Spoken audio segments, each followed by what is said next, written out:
Well, the Denver fans love their drag racing, and they're hanging out at the Kenny Bernstein pit as one of his crewmen works on the clutch as they get ready to go against Joe Amato in the Top Fuel final. Kenny's first ever final in Top Fuel. Earlier, Steve had a look at one of the really interesting automobiles that run in the competition eliminator class. As in any NHRA national event, here at Bandimere Speedway, in addition to the pros, hundreds of sportsman racers competed. Now, before Brock gives you their final results, let me show you one of the fans' favorite cars in Competition Eliminator. It is this Corvette Roadster driven by Dan Nicholson from Southern California. Now, most of the comp cars go for the normally aspirated engine and longer wheelbase vehicle for consistency. Not Nicholson. He likes a lot of horsepower. Supercharged 436 cubic inch aluminum big block Chevrolet. Now, before you Corvette owners have a cardiac arrest, they did not butcher an original car. This is a replica of a 1962 Corvette. Now, consistency they have found in the AA altered class. The last 10 runs, this car has run within 2/100ths of a second of the previous run. They also just set the national record at sea level at 7.49 seconds. And Brock, how did they do in comp? Well, Steve, as luck would have it, Dan Nicholson was eliminated in round 3 by the man on the left side of your screen, Todd Patterson. Then it was Patterson in the far lane versus David Nickens in the competition eliminator final. It was a good race. Nickens was a little late off the line, and Patterson went on to win it at an 891. Top alcohol dragster victory, Roger Prim, his first ever in NHRA competition. Top alcohol funny car, regular winner Pat Austin backed in victory lane. Super stock, Gary McClasson. The stock winner was Jerry Emmons. In Super Gas, Scott Lemon was the winner. The victor in the Super Comp category was Greg Carrillo. And Frank Hawley brought his drag school graduates here, and Terry Rice came out on top. Our congratulations to all the sportsman victors. And what a pro stock final. Performance and words. Warren Johnson says, heck, anybody can leave as good as Ricky Smith. And Morgan says, well, I can't outrun Johnson. I'll just leave him tied to a stump on the starting line. We have heard both these drivers kind of throw the gauntlet. There is Morgan in the Oldsmobile owned by Bob Finella. There is Warren Johnson. He operates his own team out of Duluth, Georgia. This is the final round. It is Larry Morgan away first, the way he said it would be. And Johnson cannot catch him. Larry Morgan has won with a slower elapsed time, 7:77 to a losing 7:74. Quote Larry Morgan, I'll just have to make it up on the tree. And make it up on the tree he did. Two drivers, practically equal matched cars, both of them bragging they were going to get the advantage, but Larry Morgan, when the chips were down, took the advantage. Now, generally, Warren can make up enough power down course and drive around these cars. We've seen him do it several times, but Morgan was ready for it. He wasn't going to give him an edge. There he comes. Very close, but close only counts in horseshoes, and Morgan takes the win very handily over Warren Johnson. You said you'd do it on the tree, and you did. Wow. Thank God. I knew I was going for it. I knew that the lane was bad. Thank God we got down the lane good. Woo! 5/100ths was your whole shot. 7:77 for you, a quicker 74 for Warren Johnson. Wow, that's good. We're really pleased with that. And man, I couldn't be any happier, Steve. I have to thank Castro, Bob Finella, Oldsmobile, Jim Oliver, Andy Magnuson, Gary Pearman, Tom Roberts, my wife, kid. Everybody. Thank yourself, because without your reaction time, we wouldn't be talking. Well, I'll tell you, I was trying awful hard, and let me tell you something. I come out here to win 3 races. That's what I'm going to do. Boy, he wasn't boasting in the semifinals. He did it. Part of the Western swing for Easterner Larry Morgan, and he starts off in great fashion. All right, let's go to the funny car final. Ed McCullough versus Jim White. The burnouts are complete. Ed McCullough has lane choice, the Hawaiian car. Jim White getting here with just a little bit of luck. He had to get out of the throttle in his race against Tom Hoover and went on, though, to win. Earlier, Steve had a chance to talk to Jim just before this race. Few things are more important on the modern-day funny car than adjusting the clutch, and that's being left to the driver, Jim White. And Jim, I know you're sick and tired of hearing I've never won a national event, and you want to change that. Oh, don't I ever. But I've never won a national event, and I want to change that real bad. Well, you're working on the department that could be responsible for it. Yeah, it really can. The clutch and the clutch management system is really important in the cars today. Wes Cerny does the management system. I do the clutch back here, and it works good. What happened to the car against the Flaming Tom Hoover? We jumped on it just a little bit hard. We were going for a lane choice. We were going for low AT, and it spun the tires and got out of the groove over by the wall, and I had to shut it off. But we're okay. You've got a tough customer coming up in the Ace McCullough. Yeah, we can be tough. Going to be a good race, Don Garlits. Two old pros. Excellent, excellent off the line, both men. Roland trying to get back to that 554 earlier. Excellent start. But McCullough asserts himself. White crosses the center line. It is Ed McCullough winning in the same lane that White had problems with in the semifinals. A 5:45, 260 miles per hour. Caps off an incredible night for McCullough. Don Garlits is there. Did you notice the scoreboard? Yeah, I did. I was kind of impressed with that, really. That was fun.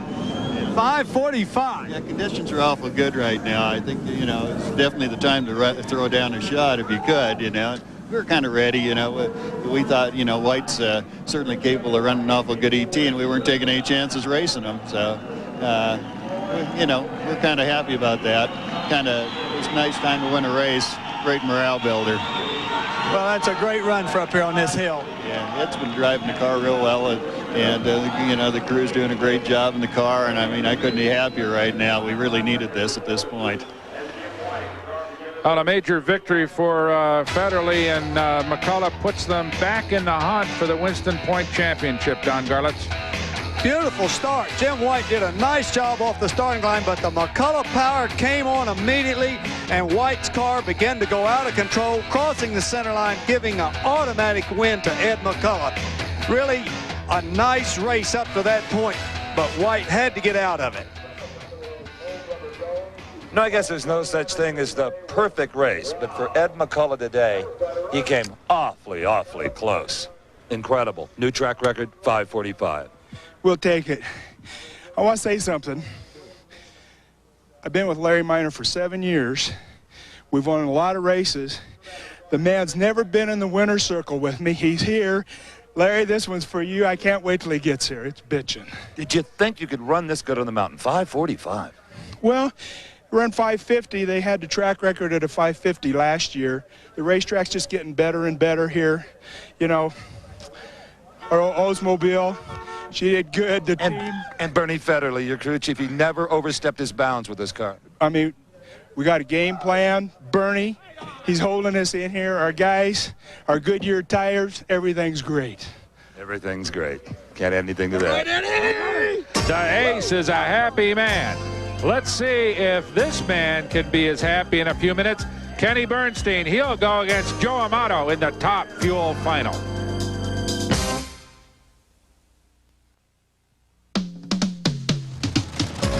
And then there were two.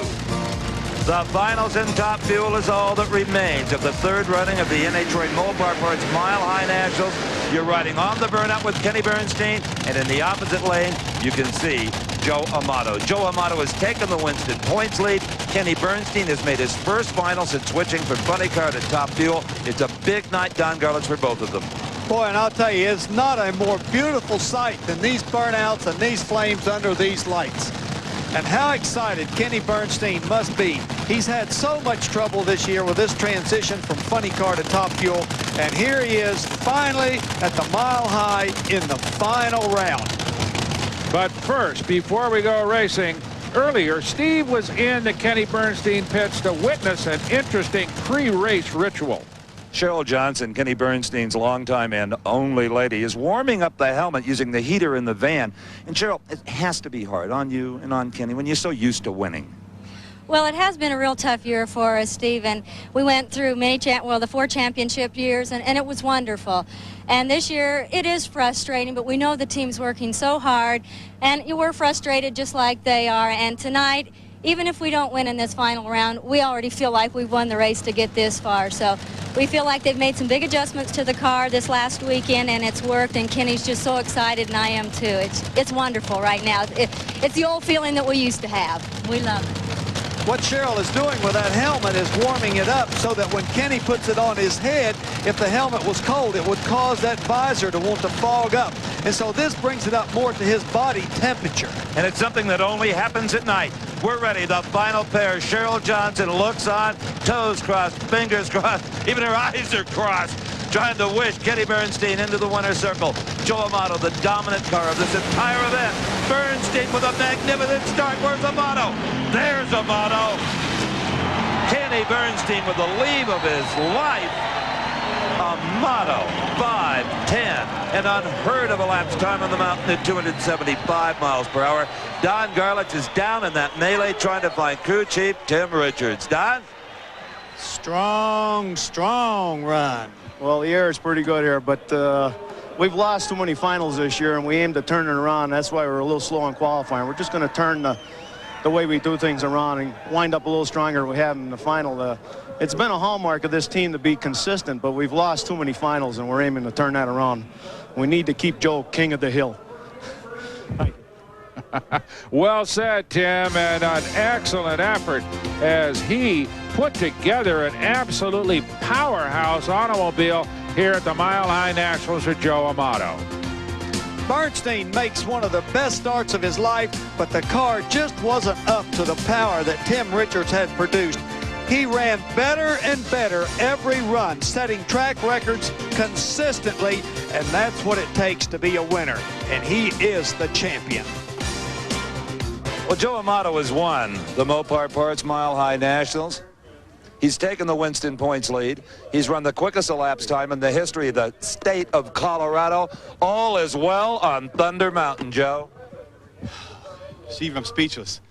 You know, you ever get a monkey on your back? We got us a hat trick. Three Mile High Mopar Nationals in a row. What can I say? You know, the race has been every 4 finals. You know, when you get the 4 finals, you don't want to start thinking about you're going to get it again. Something's going to happen. So it's just tell us about the race with Kenny. It's a load off my back. You know, just I knew Kenny was going to be tough, and I think he left a little bit on me because he seemed like he was fighting me. But the car just went out there and it went right down the track. You know, what do we run?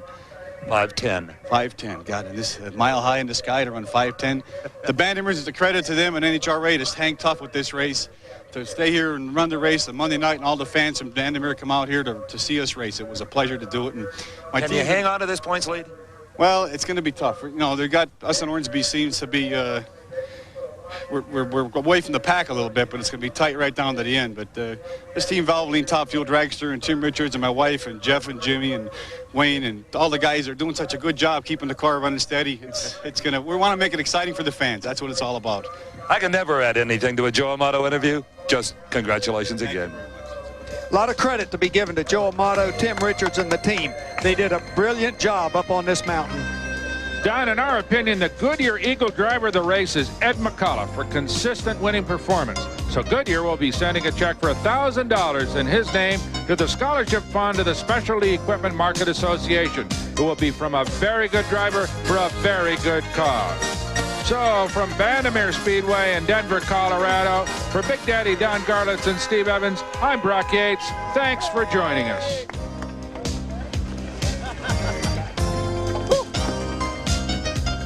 The executive producer for American Sports Cavalcade is Harvey M. Pallage. Produced and directed by John B. Mullen. Promotional consideration provided for and a fee paid by this special offer from Diamond P.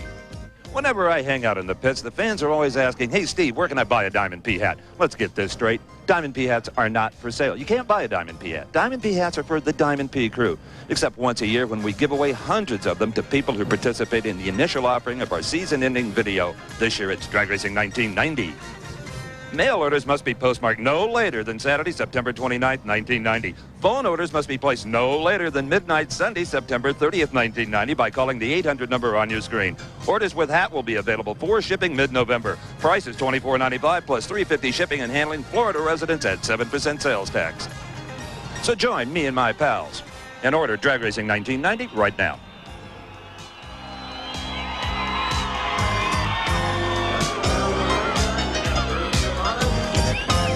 The American Sports Cavalcade is a presentation of Diamond P Sports.